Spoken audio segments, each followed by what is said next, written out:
৫ August ক্ষমতাচ্যুত হওয়ার পর ভারতে পালিয়ে যান শেখ হাসিনা। বাংলাদেশ সামরিক বাহিনীর বিমানে করে ভারতের মাটিতে একটি বিমান ঘাঁটিতে নামেন সাময়িকভাবে অবস্থানের অনুমতি নিয়ে।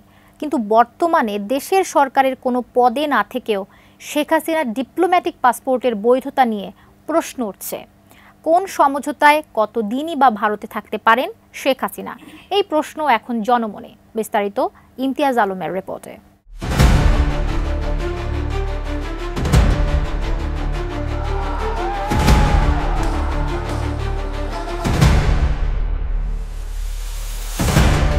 গত ৫ আগস্ট ছাত্র জনতার গণ অভ্যুত্থানের মুখে প্রধানমন্ত্রীর পদ থেকে পদত্যাগ করে দেশ ছেড়ে ভারতে পালিয়ে যান শেখ হাসিনা। এরপর থেকেই সেখানে নির্বাসিত জীবনযাপন করছেন তিনি।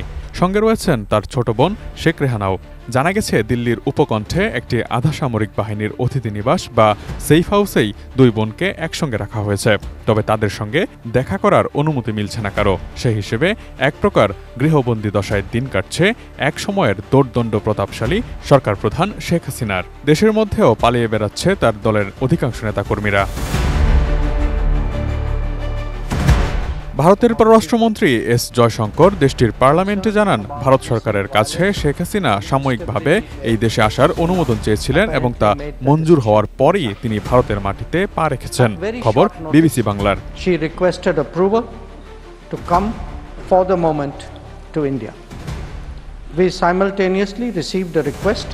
দিল্লিতে সরকারের শীর্ষ পর্যায়ে একাধিক কর্মকর্তার সঙ্গে কথা বলে জানা গেছে, শেখ হাসিনার যে ডিপ্লোম্যাটিক পাসপোর্ট ছিল তা এখনও বৈধ এবং সেই পাসপোর্টের সুবাদেই তিনি ভারতে অবস্থান করছেন। কিন্তু এখন প্রশ্ন উঠছে, তিনি সেখানে বাংলাদেশের কূটনৈতিক পাসপোর্ট ব্যবহার করে কী ধরনের কূটনৈতিক কাজে আছেন, যেখানে তিনি আর বাংলাদেশের সরকার প্রধানও নন এবং রাষ্ট্রপতির আদেশে সংসদ বিলুপ্ত হওয়ায় তিনি আর বাংলাদেশের সংসদ সদস্যও নন। শেখ হাসিনা কতদিনই বা আইনত ভারতে অবস্থান করতে পারেন?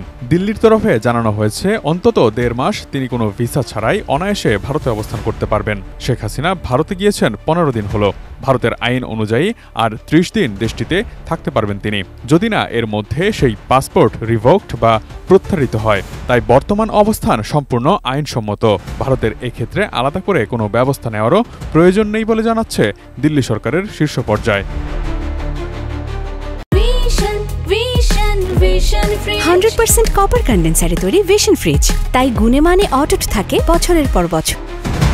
দিল্লিতে একাধিক শীর্ষস্থানীয় কর্মকর্তা বিবিসি বাংলাকে আভাস দিয়েছেন, ভারতে শেখ হাসিনার এই মুহূর্তে অবস্থানের ভিত্তিটা হল ভারত ও বাংলাদেশের মধ্যে স্বাক্ষরিত সংশোধিত ট্রাভেল অ্যারেঞ্জমেন্ট। শেখ হাসিনা ও নরেন্দ্র মোদী সরকারের মধ্যে ঢাকাতে এই সমঝোতা স্বাক্ষরিত হয়েছিল ২০১৮ সালের ১৫ জুলাই। ওই সমঝোতাপত্রের একের এ ধারাতেই পরিষ্কার উল্লেখ করা আছে, উভয় দেশের ডিপ্লোম্যাটিক ও অফিসিয়াল পাসপোর্টধারীদের ৪৫ দিনের মেয়াদে ভিসা ছাড়াই বসবাসের জন্য থাকতে দিতে দুই দেশ পারস্পরিকভাবে রাজি হয়েছে। বিবিসির অনুসন্ধান বলছে, প্রধানমন্ত্রীত্বে ইস্তফা দিয়ে শেখ হাসিনা যখন দেশ ত্যাগ করেন, তার ডিপ্লোম্যাটিক পাসপোর্টটি তখনও সম্পূর্ণ বৈধ ছিল। যে কোনো কারণেই হোক তা বাতিল করা হয়নি। বাংলাদেশে সদ্য দায়িত্ব নেওয়া অন্তর্বর্তীকালীন সরকারও তা বাতিল করেছে বলে এখনো পর্যন্ত কোনো খবর নেই।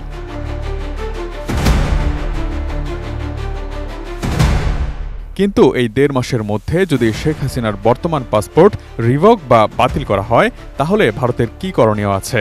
এ ব্যাপারে দিল্লির শীর্ষস্থানীয় কর্মকর্তা বলেন, সেটিও বড় কোনো সমস্যা নয়, কারণ এই ধরনের পরিস্থিতিতে আমাদের প্ল্যান বি বা প্ল্যান সি প্রস্তুত রাখতেই হয়। এখানেও নিশ্চয়ই সেটি তৈরি করা আছে। Imtiaz Alam, news desk, ATN news.